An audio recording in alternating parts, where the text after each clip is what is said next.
shift right now. So, we used to, when we drive international expansion, we used to thinking about local as our domestic market, and global is new market adoption for the rest of the planet. But in our next session, we're gonna reconsider local as the planet, the globe, and new markets expansion out of space. And with us today are Robert and Eyal. Robert's from Boston, Eyal's from Tel Aviv, coming here today. And they are experts in, they come from industrial design. They are building, developing new frontier technology products for planet Earth and outer space. Eyal's expertise, he's the founder of Nomadity studio, who are experts in soft material RD&D, so smart textiles solutions.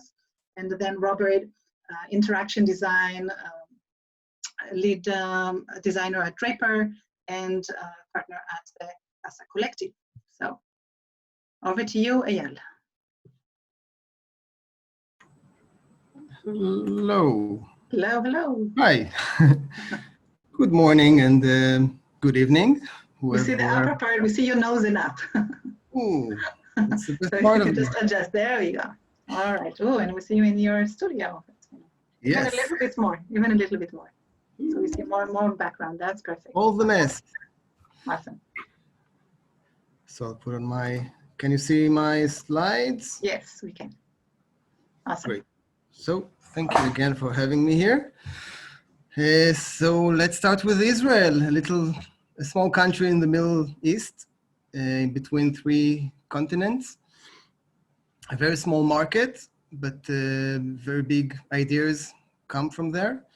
But since we are a small, very small market, we can't really, any company that tries to expand or tries to succeed, wants to succeed, must think global.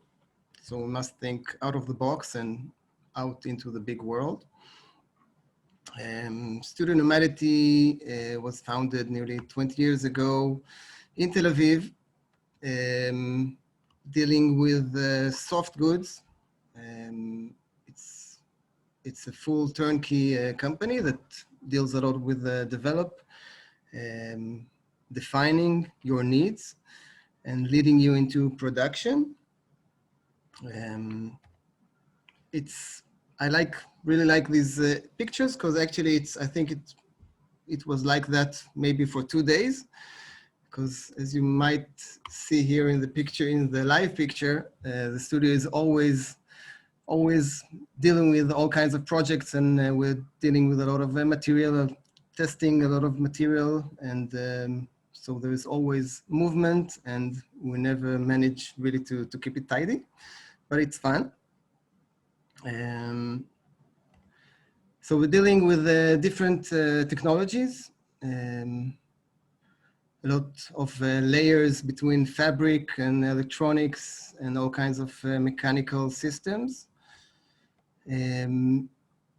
Since we're doing a lot of medical and military or firefighters equipment, we deal a lot with the sourcing and a lot of regulations issues. So each material has to be, we need to be sure that it will hold the mission and will hold the regulation that comes with it. Playing a lot with the patterns and the human body, and how do we make this product the right fit, if it's a generic fit for everyone or a specific fit for a specific person. And of course, we like to play with the materials and a lot of prototyping and hands-on. Sometimes we go into small production, since we need to do all kinds of testing. So we found ourselves really producing by ourselves small batches of different applications. I want to speak about 3 different clients with a very interesting story. I'll start with Feedlock, which is was founded by Joe Fiedler, who is actually is a cellist. I mean, although his name is Fiedler, he's actually a cello player from Berlin. and he was looking for a solution for his bow. So he's looking for a nice buckle or a way to hold his bow.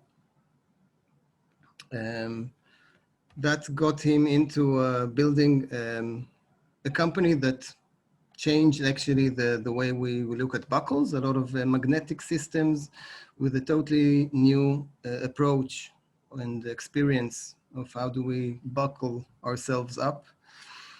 And so they dealt a lot with the B2B market. They developed all kinds of buckles for different applications.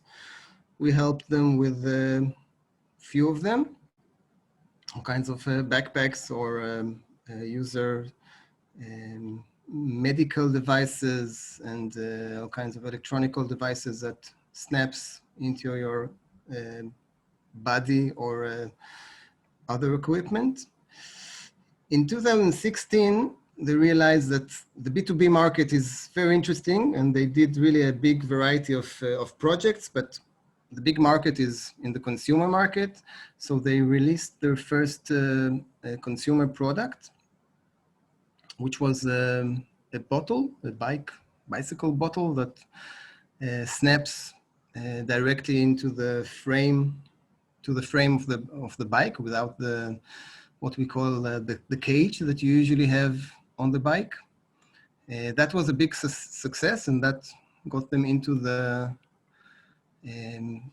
B2C market. A year ago, we introduced them with the Israeli patent, which is a magnetic system that was used usually only for waterproof pouches for different applications. And we developed them all kinds of a full line of products, all kinds of bags, a swimsuit with a pocket which is already waterproof. And that was started a year ago. Of course, the COVID-19 caught us in a big sort of stopping us with production, and the market had a different need now.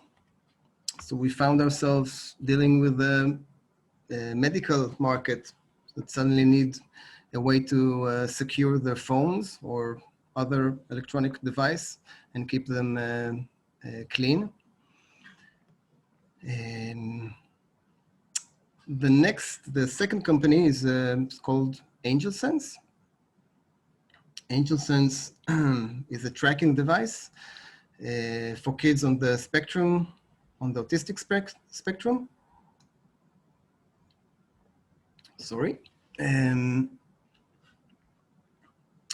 The application also helps the parents to track the kids all day long. Actually, when the kid, the analytics learns the daily routine of the kid, and once there is a change or something that doesn't look right, it gives an alert to the parent.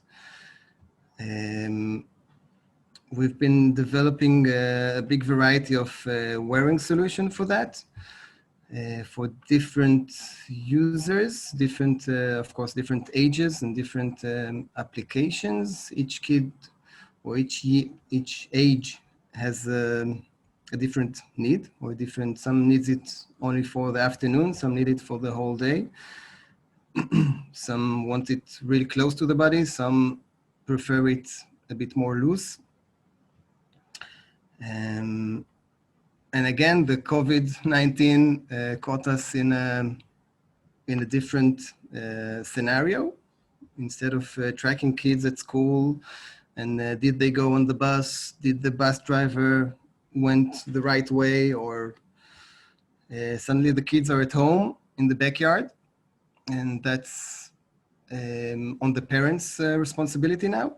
And so we find ourselves now with a slightly different need, different approach, something else to offer the parents. Now we also can use a smaller device. and something that triggers much faster.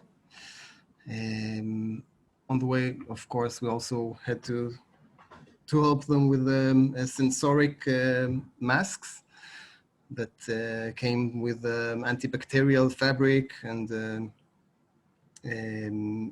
without annoying the ears, and helping them keep the masks on.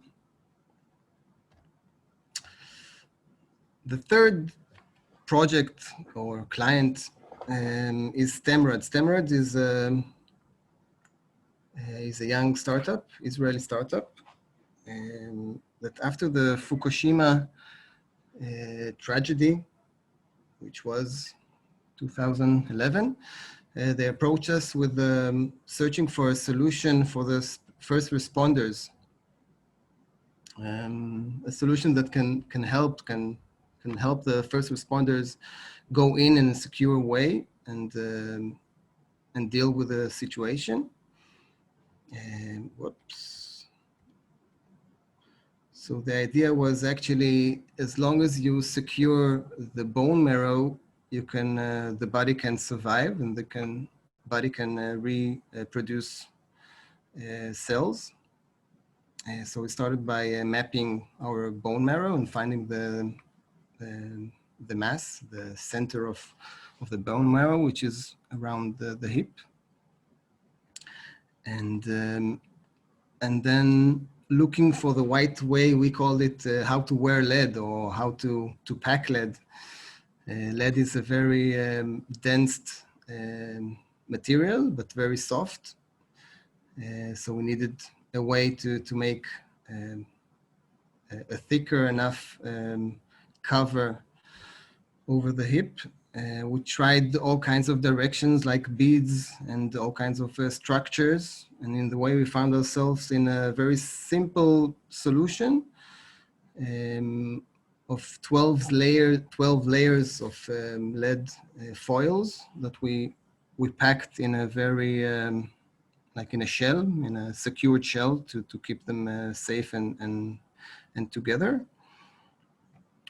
We checked, of course, the ergonomic system and how to make a one size that can fit all, and how to adjust and how to help the user to adjust it to the right size, or to the right height that will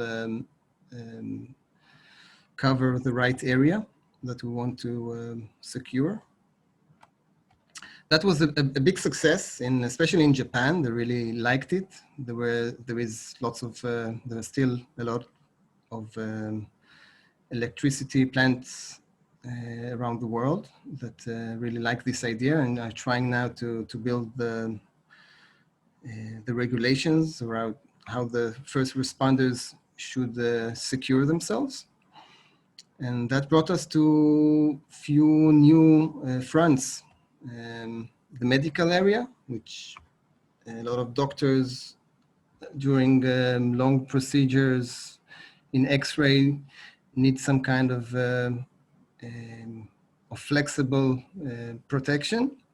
So we built an exoskeleton structure that holds a lead gland that helps the doctors move easily. And the third application was Mars. Actually, Lockheed Martin approached the company. That was a few years ago, saying that actually NASA, with their plans into Mars, doesn't really have a good solution for the radiation protection. Apparently, since 1917, there wasn't a manned flight into deep space, and there is a lot of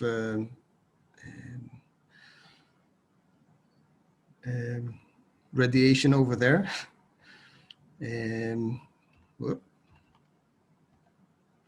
So we started by, again, finding the right material, the right security, the right measurements, since the first stage was developing a personal suit for the ISS, the International Space Station astronauts, for the first ergonomic test.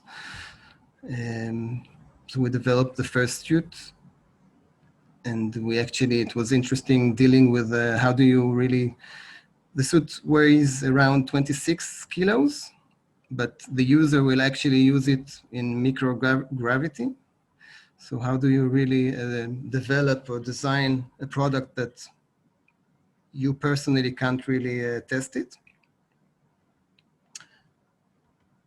And that was actually this is actually the situation that at the moment the suit is still in the ISS in an ergonomic test, and should come back, I think, in a few months for another test, and hopefully 2025 we'll see it in Mars.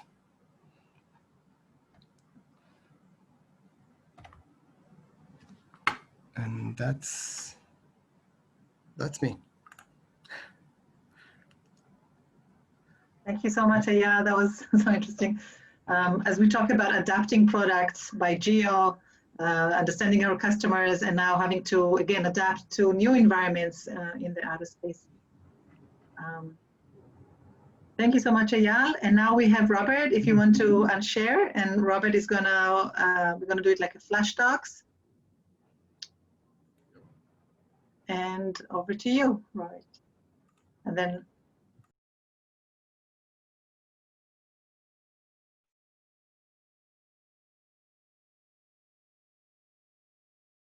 we can see your slide. Do you want to open your camera so we can see you, Robert?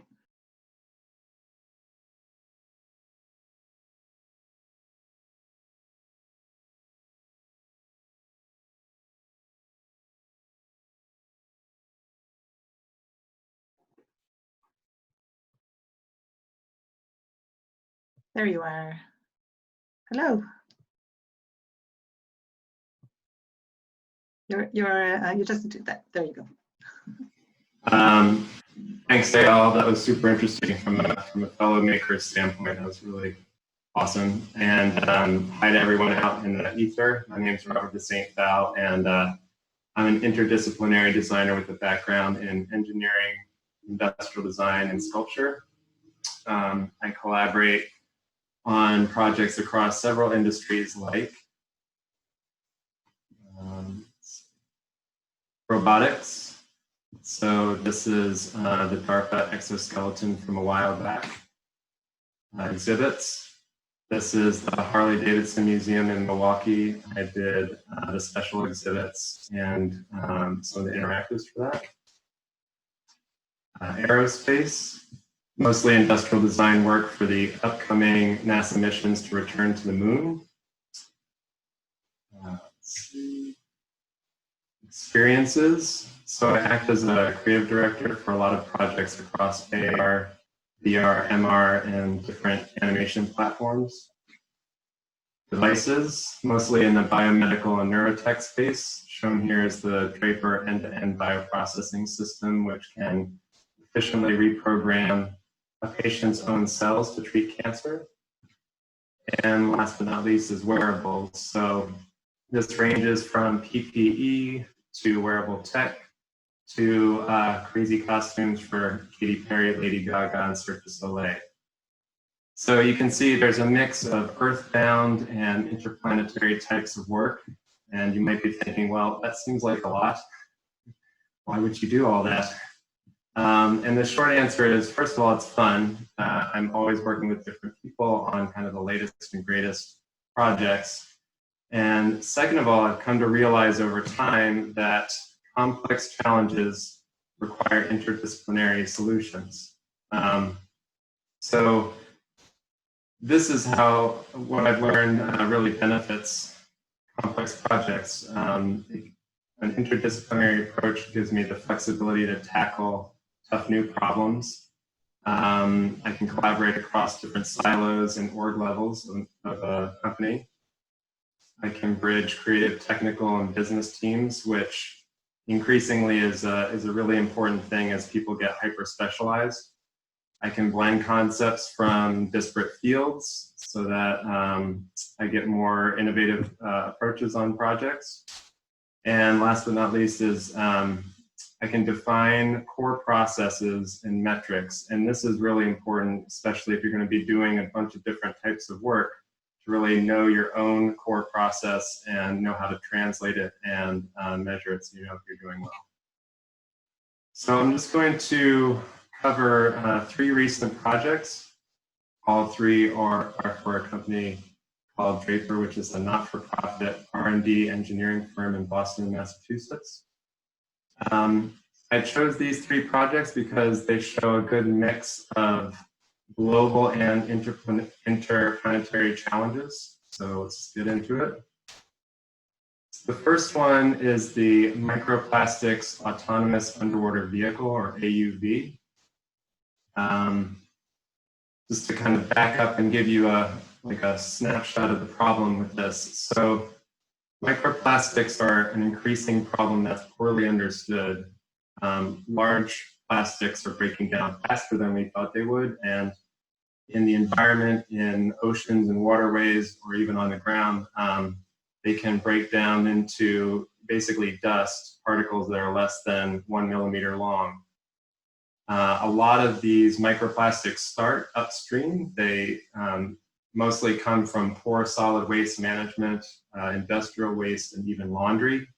So everyone loves their fleece jackets or vests, and they think that they're great for camping, and they feel like everything's recycled. They feel good about it, but they're one of the worst offenders apparently for microplastics. So all of those microplastics end up in the ocean and turn it into essentially like a plastic soup. And if that weren't bad enough, those little plastic particles actually attract other petroleum-based toxins. So PCBs, DDT, flame retardants. And the problem with that is once that gets into the food chain, it works its way up and kind of accumulates until we're eating it in our own food, those chemicals. Probably the biggest challenge with this is that little is known about the volume and distribution. We know it's in the oceans. We know basically wherever you look, you will find it. But we can't really begin to manage this if we can't measure it. So Draper teamed up with the EPA Region 9 and the Wallace Research Foundation to try to essentially start a pilot program to figure this all out. So one part of their solution was to essentially make a heat map of microplastics in the oceans. It's analogous to the AQI, the air quality index that already exists, that uses a vast network of sensors and a central hub for the information so that we can track these things in real time. And the concept here is we would do something similar for the oceans. We would figure out how to distribute sensors, or maybe someday do this from a satellite, and then we could essentially see these flows of debris throughout the oceans, and then we can start to track upstream problems and solutions. So that's the software side of things. And then the hardware side of things is a sensor. So even though, like I mentioned, we could maybe someday do this from outer space with satellites, we have to start by creating a baseline and doing field measurements and really kind of getting our hands around it on the ground. So the first step was developing a proof of concept sensor that could do this all in real time. And if any of you have worked on hardware with engineers, you'll know that you get usually a big box made out 80/20. And you have to figure out a way to consolidate it and make it look good and make it work well. So there were a few potential deployments that we explored for this. Everything from buoys to docks. We could mount the sensors to scientific or government vessels, but we ended up going with this idea of the AUV because it gives us a broader range and more flexibility with testing. So we collaborated with Sprout Studios here in Boston on this design, and you can see this is the final design. You can see it's got a bunch of different components kind of built in. It's neutrally buoyant, has intake and control surfaces, and we also developed a concept for a centralized buoy that could recharge the AUVs using wind power, and then also upload any data to the cloud so that it can be analyzed. We prototyped it, and then once that was all done and we had the bandwidth to do it, this thing went on the road. So I went to a few different venues and aquariums where it traveled with an exhibit so we could try to drum up support and recognition for the idea. And then it all kind of came to a head when we won the Time Award for one of the best inventions of 2019. And this really helped kind of build momentum around the idea. We got a lot of additional support, and Draper began work on a smaller Gen 2 sensor. So another project now transitioning to outer space is the Draper Asteroid Sample Harvester Concept Vehicle, so that we call it DASH for short. And this was a concept to demonstrate a fusion of several sensors, guidance, and navigation systems. A lot of Draper's systems and components kind of are under the hood, so to speak. So a lot of people don't know that they're there or what they do, but a good example is the NASA's OSIRIS-REx mission to Bennu that just touched down this week had Draper navigation systems on board. So we wanted to figure out a way where we could showcase all these different systems in one snapshot, if you will. So I worked with a cross-functional team of designers, engineers, program managers, and scientists to basically develop this spacecraft that could go through all these different mission phases and return with a sample. This shows a few of the sensors that we threw in there and shows how they were all integrated into kind of like a nice, clean, consolidated package.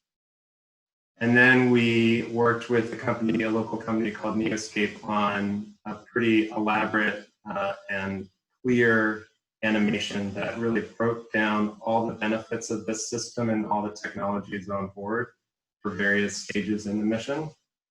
And that was used by Draper staff to kind of increase leads and BD development. So then the last thing I'm going to show, I have a couple minutes, is the lunar landing simulator.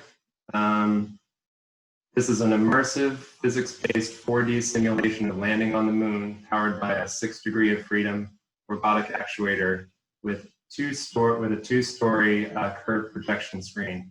It's a lot. I was the lead designer and fabrication supervisor / coordinator on this one. And it was a huge team of people, engineers, scientists, program managers on this one. And the goal of this, to back up and take the high level on this, was really to do three things. It was to celebrate the 50th anniversary of the Apollo landing on the moon. It was to demonstrate next generation space navigation for NASA's HLS missions. And then lastly, to basically underscore Draper's central role in both. So they've been part of the space program for over 50 years. This is a system overview of all the hardware components that went into this thing. It was a ton of work, and what's not really shown here is the complex software that was under the hood for this, which was probably equally, if not more, complicated.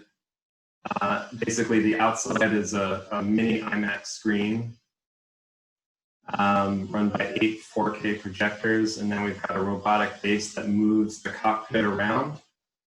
And I think Talia can send out a link so you can see the video of this. This is just an installation shot for scale.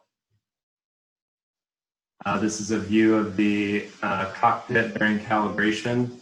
And it was tricky to design the cockpit. We had to balance between 60s era Apollo design and something more modern for Artemis, but I think we pulled it off. This is an interior shot with the Artemis UI screens.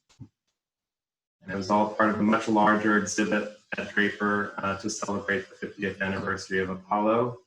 And here's the shot where it was working. So you can see the lunar terrain all around it. And it worked well for 6 months, and we're making more of these things for NASA's HLS missions. That's it.